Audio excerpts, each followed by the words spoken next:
Eu convido então você a abrir a sua Bíblia lá em Eclesiastes capítulo 9, versículo de número 9 também. E nós vamos refletir aqui, na sequência desta série, Campanha da Família, não é, que nós temos refletido a respeito dela. E já tivemos oportunidade de falar algumas coisas aqui na semana passada a esse respeito, e nós vimos o que Deus espera da família. Mas hoje eu quero refletir com você sobre a seguinte ideia: ame enquanto é tempo. O texto de Eclesiastes, capítulo 9, versículo 9, diz assim: viva alegremente com a mulher que você ama, todos os dias desta vida sem sentido que Deus lhe deu debaixo do sol, pois essa é a recompensa por todos os seus esforços neste mundo. Irmãos, o livro de Eclesiastes, escrito aí, atribuído a Salomão, ele traz algumas reflexões sobre a ligeireza, a fugacidade da vida. Faz a gente pensar a respeito disso. E pensando sobre isso, o livro de Eclesiastes sugere que muitas coisas não fazem sentido quando nós olhamos para a vida e a sua brevidade, a sua fugacidade, a sua ligeireza. E ele então dá alguns conselhos. O livro de Eclesiastes traz alguns conselhos diante disso. Dentre eles, este que nós acabamos de ler aí no versículo de número 9, quando ele diz: viva alegremente com a mulher que você ama. Desfrute do convívio com alegria. Aproveite as bênçãos que estão embutidas nesse convívio familiar. No entendimento desse versículo 9, esta é uma das poucas coisas que fazem sentido dentro de uma vida sem sentido, como muitas vezes esta nossa se apresenta. É uma vida sem sentido porque ela é marcada por muitas incertezas. Nós não temos muitas coisas seguras, certas em nossa mão. Pelo contrário, somos surpreendidos, vez ou outra, por coisas que nos acometem. É uma vida que às vezes se mostra sem sentido porque tem tantos desafios. Algumas vezes ela é curta demais. Em outras vezes ela é dura demais também. Mas o livro de Eclesiastes considera que o lar é para ser um oásis nesse deserto, para trazer alegria, conforto ao coração dos membros da família. Uma experiência, então, familiar confortadora, boa, bem vivida, bem aproveitada, é a única e real recompensa que podemos alcançar com todos os nossos esforços neste mundo. O que a gente pode obter? É isso. Uma experiência familiar que seja boa, que seja abençoadora para nós, nesse mundo tão hostil, difícil que se apresente. Você já deve ter ouvido dizer que no final da vida, todos desejam ter pessoas ao seu lado e não coisas. Já ouviu essa frase alguma vez? Que alguém tendo vivido muito, e qualquer um, ao final da vida, então, ele vai preferir ter ao seu lado pessoas do que coisas. Será mais importante para ele. Ao longo do livro de Eclesiastes, então, Salomão avalia, e eu queria que você olhasse o capítulo 1 aí de Eclesiastes, verso de número 14, se você puder me acompanhar, acredito que será positivo aí para você, se você acompanhar isso olhando aí na sua Bíblia também. Salomão está avaliando que a maior parte daquilo com que as pessoas se importam tanto é como correr atrás do vento. Deixa eu ler o verso 14 aqui com você. Ele diz assim: observei tudo o que acontece debaixo do sol, e de fato nada faz sentido. É como correr atrás do vento. Ele olha para os esforços, para as coisas que as pessoas buscam, para tudo aquilo que está acontecendo, e vamos ser honestos, nós vivemos num mundo cada vez mais acelerado, não é? E que nos acelera também. Nós somos obrigados a viver essa roda viva. Mas ele então olha para isso tudo e ele acaba chegando a essa conclusão. Para mim, eu olho para essas coisas e eu estou percebendo que as pessoas estão como que correndo atrás do vento. Correr atrás do vento é uma expressão para dizer assim, vai alcançar nada. Se alcançar, é nada, é vazio. Para Salomão, ao longo de Eclesiastes, ele vai falar sobre algumas coisas que fazem sentido. Mas eu quero me focar em uma delas, que é essa do versículo 9. Na percepção dele, uma das coisas que faz sentido é desfrutar o presente na companhia de uma família alegre, respeitosa, amorosa. Isso vale a pena, isso faz sentido.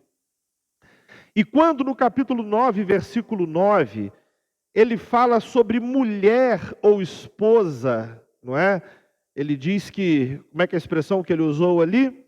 Que viva alegremente com a mulher que você ama.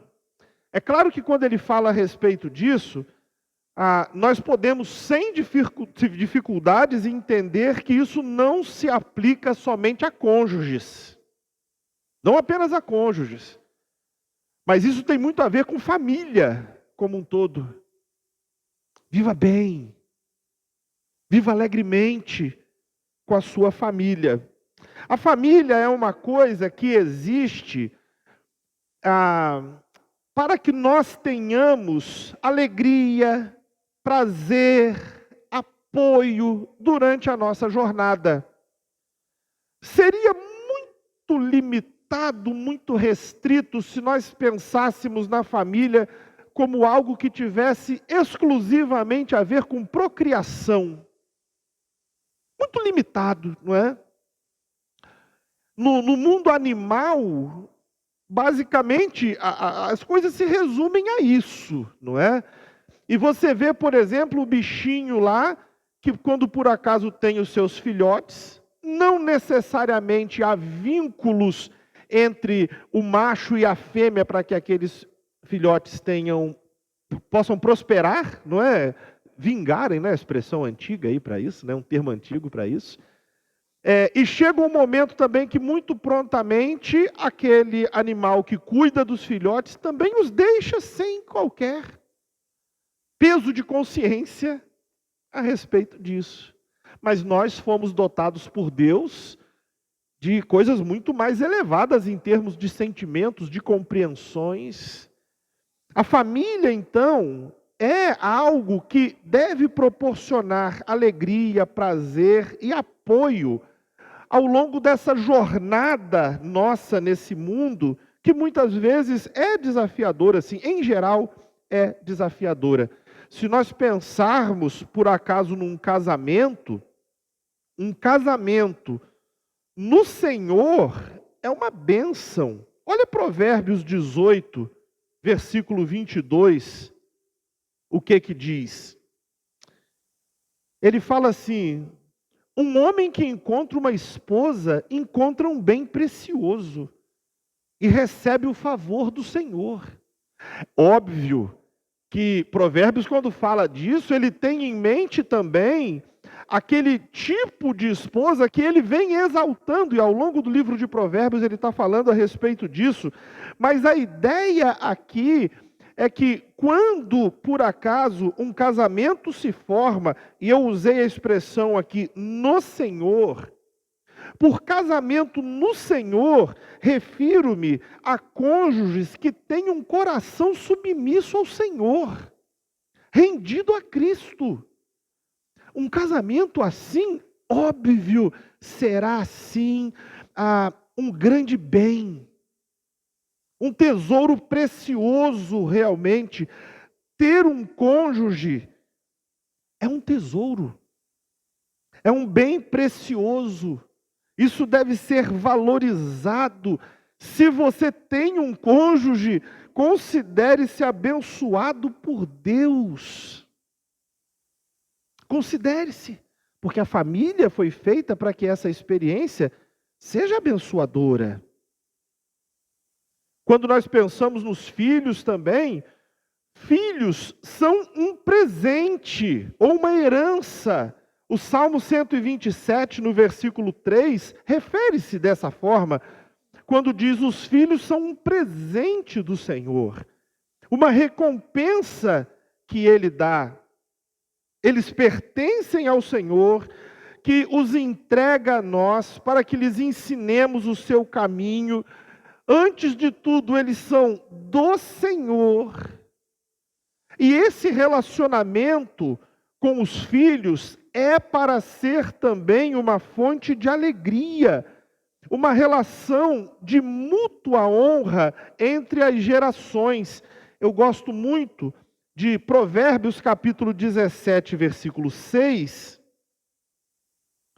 que diz assim: os netos são coroa de honra para os idosos, e os pais o orgulho de seus filhos.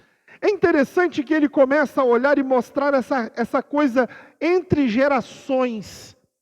Família é para isso, uma experiência de honra, de orgulho, de prazer entre uma geração e outra.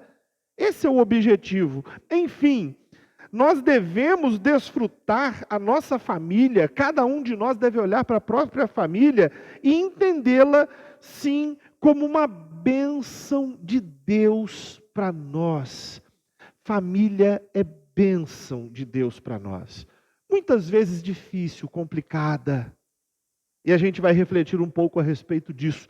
Mas a família é uma bênção de Deus para nós, sim. Algumas vezes, e acredito que esta seja uma tendência muito forte do nosso tempo, famílias se distanciam, pessoas na família se distanciam. Eu vejo isso, acredito que você concordará comigo, que parece que tem ocorrido um distanciamento cada vez maior entre membros das famílias. O que costuma contribuir para isso? Nós podemos pensar em algumas coisas que certamente contribuíram para isso. Olha, mudanças na estrutura da família podem gerar distanciamento. Mudanças na estrutura, né? Algumas famílias, infelizmente, foram atingidas pelo divórcio, foram rompidas, e é claro que isso abala relações de respeito e de confiança entre as partes, não é? Isso tem impactos realmente. Isso pode contribuir para o isolamento? Pode contribuir sim. Para esse distanciamento? Pode. Mas tem outros fatores, sobrecarga de trabalho, de demandas, tanto exigências que vêm de fora, demandadas por profissões muito exigentes, que cobram desempenho e colocam você num ritmo. Você talvez já tenha passado por essa experiência de algumas vezes, estar trabalhando tanto, que você chega e fala assim: passou uma semana e eu não vi tal pessoa que às vezes divide a casa comigo. Não deu nem tempo de encontrar.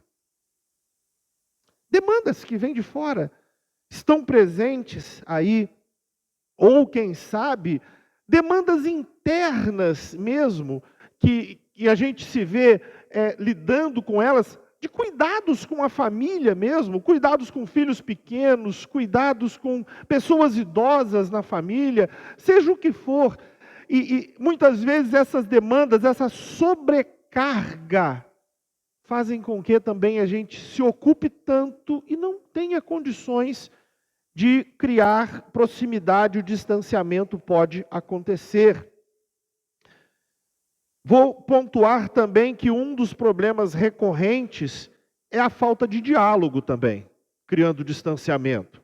A falta de diálogo traz problemas à comunicação e, consequentemente, aos relacionamentos, que vão ficando mais distanciados por ele.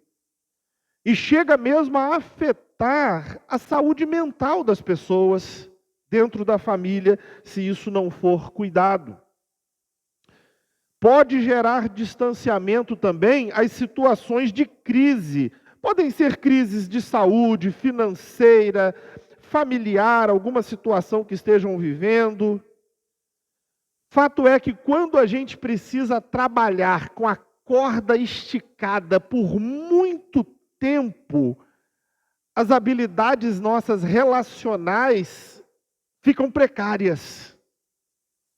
A paciência vai ficando mais curta, porque a gente está trabalhando ali com a corda esticada o tempo todo. Algumas vezes também, o erro é que a gente falha em priorizar a família. E eu acho isso uma coisa muito séria, porque é fácil nós deixarmos a família em segundo plano. É fácil. Sabe por que é fácil? Porque, em geral, a família é mais complacente, é mais compreensiva, ela tolera mais. Se você, por acaso, se ausentar do seu trabalho, o que vai acontecer com você? Provavelmente você vai receber um telefonema em algumas horas ou dia, aconteceu alguma coisa? Onde é que você está? Você nem cogita a hipótese de ficar fora do seu trabalho. Se você, por acaso, deixar de honrar algumas dessas coisas, logo aparece uma cobrança e não tem conversa. Você terá o seu dia descontado, terá perdas financeiras por conta daquilo. Mas a gente se ausenta da família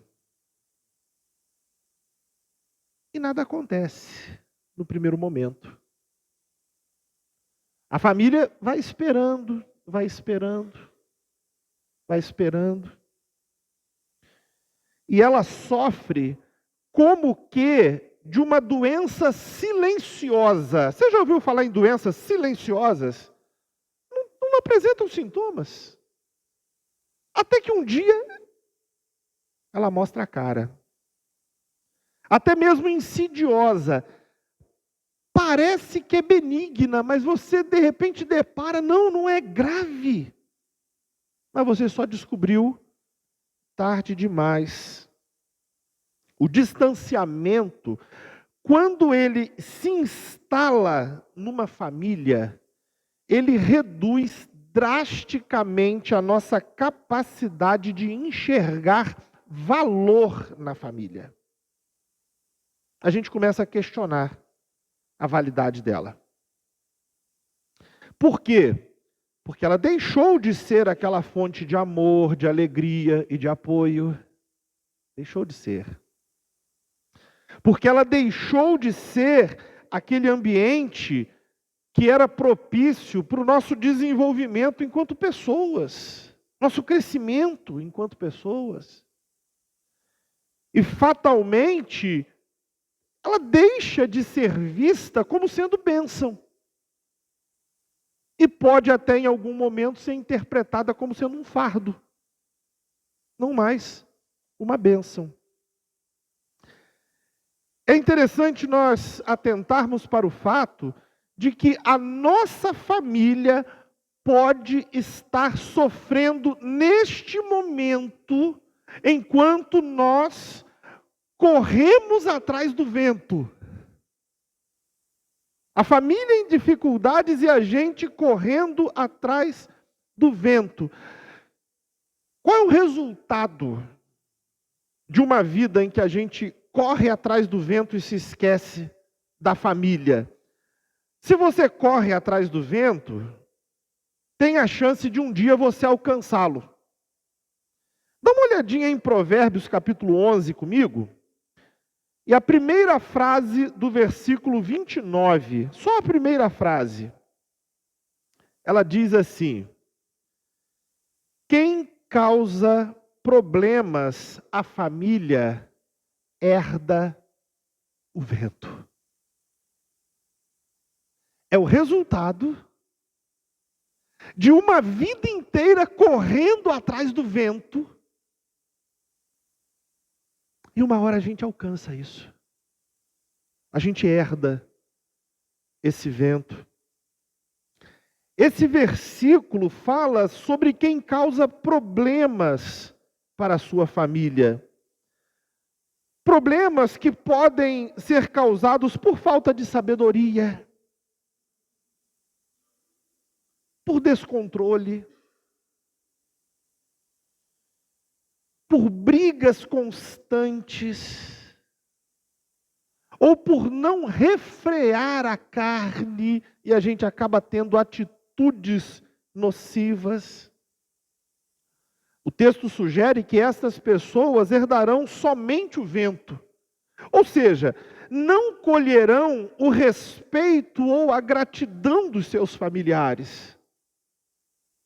Ao final dessa corrida sem sentido, acabam vazias, com suas mãos vazias. Penso que nada é mais triste do que destruir ou negligenciar a própria família. A nossa casa deve ser a nossa prioridade, deve ser o primeiro lugar onde nós investimos o nosso empenho, a nossa generosidade, o nosso amor. Por isso esse desafio para a gente, precisamos amar enquanto é tempo. E eu queria pontuar aqui algumas práticas que comunicam o nosso amor pela família. Uma delas é que nós precisamos procurar adotar uma mentalidade mais saudável. Uma cabeça melhor. Uma mentalidade mais saudável. Pare de focar nos problemas. Pare de só enxergar os problemas. Eles existem, mas não coloque eles no centro de qualquer conversa. Se nós não tomarmos cuidado com isso, a gente adoece mentalmente, adoece a nossa família, porque a gente só vislumbra, só enxerga problemas. Aproveite melhor o momento presente. Algumas vezes, a gente se vê na necessidade de refletir assim: hoje, estamos bem. Vivencie esse momento. Pare de se agarrar ao passado. Algumas vezes a gente se agarra ao passado e não larga aquilo de jeito nenhum. Larga o passado. Olhe para o que Deus tem feito ser real na sua vida agora. Olha para isso. Nem tente controlar o futuro, não. A gente não controla. Nós não sabemos nada sobre o futuro. Nem se nós estaremos lá. A gente sabe. Desenvolva uma mentalidade que é capaz de olhar para o momento que você está vivendo, reconhecer o momento que você está vivendo E cultive gratidão no seu coração. Cultive, aprenda a ser grato a Deus pelas pequenas coisas. Ora, se você vai se deitar e tem um teto sobre a sua cabeça, você já tem muito o que agradecer. Se você levanta-se pela manhã, eu não sei como é que você tem se levantado pela manhã, mas às vezes de manhã é um desafio para arrancar a carcaça da cama, não é assim? Tem que fazer uma força extra. Mas se você levanta-se pela manhã, tem condições de tocar sua vida, cuidar das coisas, agradeça. Agradeça a Deus. Aprenda a reconhecer as bênçãos de pequenas coisas, porque eu vou dizer para vocês que uma das coisas mais difíceis para a nossa família é uma mentalidade ruim nossa. Às vezes nós sofremos mais pela mentalidade ruim do que pelas circunstâncias em si. Então procure adotar uma mentalidade mais saudável. Uma outra ação prática que comunica amor pela família é priorize a comunicação em casa. Priorize a comunicação. O que significa isso? Escute atentamente, sem interromper. É difícil isso? Ah, é sim. Às vezes o outro está falando, e antes mesmo do outro completar, nós já estamos querendo ter algumas respostas a dar. Desenvolva uma escuta dessa de qualidade, que ouve bem. Seja honesto e transparente quanto a seus pensamentos. Meus irmãos, uma vez eu lembro-me de um pastor dando um conselho. Eu tenho usado esse conselho que ele me deu. Ele falou assim: é melhor avermelhar um minuto na vida do que amarelar uma vida inteira. Eu achei de muita serventia esse conselho. Mas basicamente ele está relacionado aqui. Seja sincero, honesto em relação aos seus sentimentos. Às vezes a gente comunica mal porque a gente não é honesto com o que a gente está sentindo. Talvez a gente tenha medo de dizer. Talvez a gente não esteja muito familiarizado com isso, mas é possível que a gente aprenda a sermos mais transparentes e tente, nesse processo, entender os sentimentos e a visão do outro. Especialmente quando nós estamos dentro de uma família, nós não estamos lidando com inimigos. Quando alguém da nossa família diz para nós alguma coisa que não é tão confortável de se ouvir, não é porque querem nos ferir. Possivelmente estão querendo nos ajudar. Não me recordo agora da localização, mas tem um provérbio que diz assim: fira-me o justo com amor leal, mas não unja a minha cabeça o óleo do ímpio. A ideia desse texto é assim: é preferível você ouvir algo duro de uma pessoa que te ama, do que você ficar recebendo tapinhas nas costas de pessoas que não têm nenhum compromisso nem com o Senhor, nem com você. Priorize a comunicação dentro de casa, isso fará grande diferença. Seja sensível aos sentimentos e à visão do outro, procure entender. Uma outra ação, dedique um tempo de qualidade para a família. Planeje atividades para fazerem juntos. Nesta última semana, nós propusemos que vocês tivessem uma noite para brincar em família. Eu tenho lá um filho de 23 anos e uma nora de 23 anos. E ao final daquilo tudo, no dia seguinte, eu pude ouvir dos dois assim: pai, que coisa gostosa que foi. Aí você pensa, essa coisa de brincar é só para os filhos pequenos? Não. É um esforço para a gente separar tempo para a família. Respeite o tempo reservado para aquilo que é importante para a sua família. Respeite esse tempo. Não permita que qualquer coisa mude uma agenda sua de família. Não permita. Olhe para isso e fala assim: Deus, isso daqui tem uma importância tão grande para mim, que para me tirar desse negócio tem que ser coisa séria.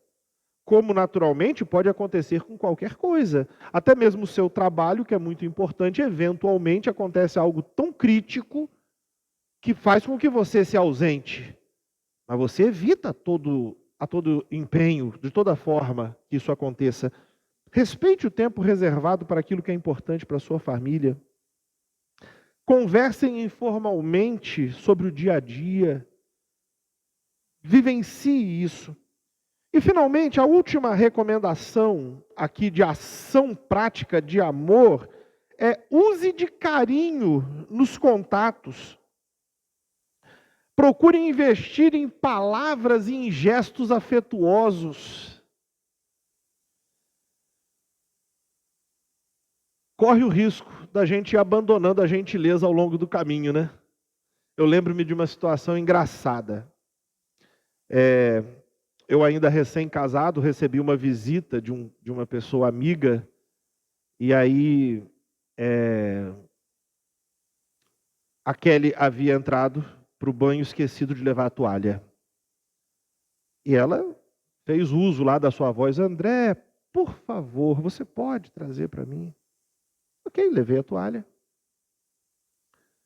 Aí depois a amiga perguntou para ela assim: você pede por favor para o André? Ela falou: mas isso é educação. Esse tratamento gentil, isso não pode ser abandonado, não. Mas será que as pessoas podem abandonar isso? Abandonam. Há quem abandone.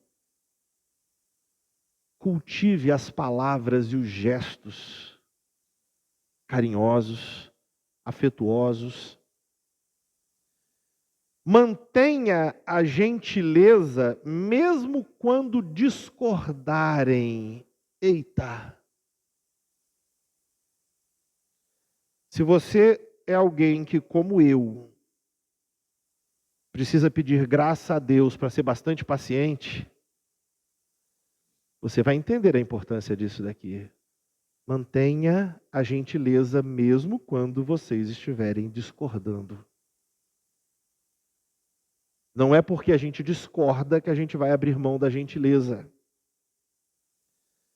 E cultive bom humor nas interações, meus irmãos. Cultivem bom humor nas interações. Você quer viver uma experiência familiar boa ao longo dessa vida? Você quer que a sua casa seja assim esse ambiente que, depois de ter enfrentado tanta doideira desse mundo, você possa voltar e falar assim: que gostoso estar aqui. Dedique-se a criar um ambiente de amor dentro da sua casa continuamente. Eu quero fazer duas considerações aqui, terminando assim essa reflexão que estou fazendo com vocês. Duas considerações que eu quero fazer à luz disso que nós vimos aqui. A primeira delas, meus irmãos, a vida é ligeira de verdade. E a gente precisa, portanto, despertar enquanto é tempo. Davi, lá no Salmo 39, versículo 4, ele faz uma oração assim: mostra-me, Senhor, como é breve o meu tempo na terra. Ele pede isso ao Senhor: me ajuda a entender isso. a ter essa consciência do quão breve esse tempo é. Num dia nós somos crianças, no outro nós somos adultos, no dia seguinte nós nos casamos, logo nos tornamos pais, passam mais poucos dias, os filhos crescem, e rapidamente, dias, semanas, meses e anos passam diante dos nossos olhos. A vida é assim, realmente muito breve. Se nós não estivermos atentos, ela passa enquanto nós estamos correndo atrás de nada, atrás de vento. O tempo, portanto, de investirmos em nossa família é agora. Agora mesmo, enquanto nós estamos conversando, o tempo está passando. Ele está indo embora. A gente precisa se lembrar que as pessoas não estarão disponíveis para sempre. Não estarão. Algumas vezes elas se cansam de esperar. Outras vezes, elas são levadas pela vida para longe. Tantas circunstâncias podem fazer com que as pessoas sigam por outros caminhos. Elas morrem. A gente morre. Elas não estarão disponíveis para sempre. Não podemos desperdiçar esse precioso tempo. Deixar que trivialidades consumam esse tempo. Ou mesmo vê-lo escoar pelo ralo enquanto estamos ranzinzas, aborrecidos, amargurados. Não podemos desperdiçar esse tempo. Eu quero encorajar você. Curta a sua família hoje. Peça ao Senhor graça e sabedoria para você investir na sua vida familiar. Não deixe o tempo passar. Não deixe. A segunda consideração que eu quero fazer é com base naquilo que nós já vimos, de que Deus planejou a família para ser bênção. Deus planejou a família para ser bênção. Mas há casos em que a família fica tão sem investimento que a gente começa a questionar isso. E encontra dificuldades para reconhecer esse valor. Você precisa pedir a Deus discernimento, que Ele te ajude a identificar o que por acaso pode ter levado sua família a viver em distanciamento. Pedir a Deus discernimento para isso. Será que foi resultado das quebras na nossa família e que acabaram sendo mal administradas? É possível. Será que o respeito e a confiança em algum momento foram abalados? Ou é porque simplesmente a gente está vivendo um momento muito cansativo e está faltando energia na gente? É uma crise? Ou é a comunicação que está ruim, difícil? Ou talvez a gente esteja preterindo a família já por tempos demais. Quando você identificar o que tem feito mal à sua família, ficará mais claro para você o que precisa ser mudado para que ela floresça. Que tipo de investimento você precisa fazer para que ela floresça? Eu quero que você se lembre que o ponto de partida para isso é ter um coração no Senhor.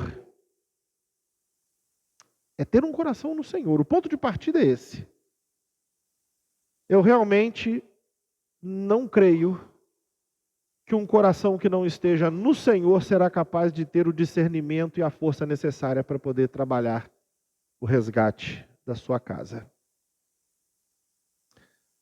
Sem termos um coração no Senhor, nós não somos capazes de sermos consistentes nisso.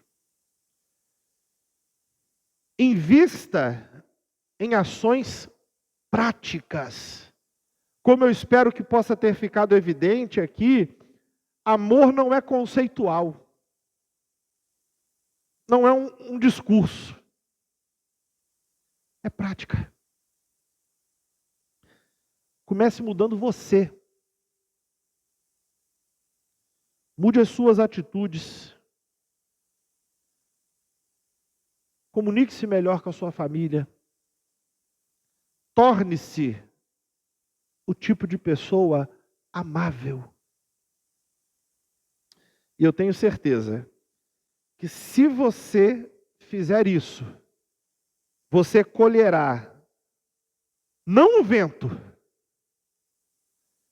mas bênçãos dentro do seu lar. Amém? Fechem seus olhos comigo, vamos orar.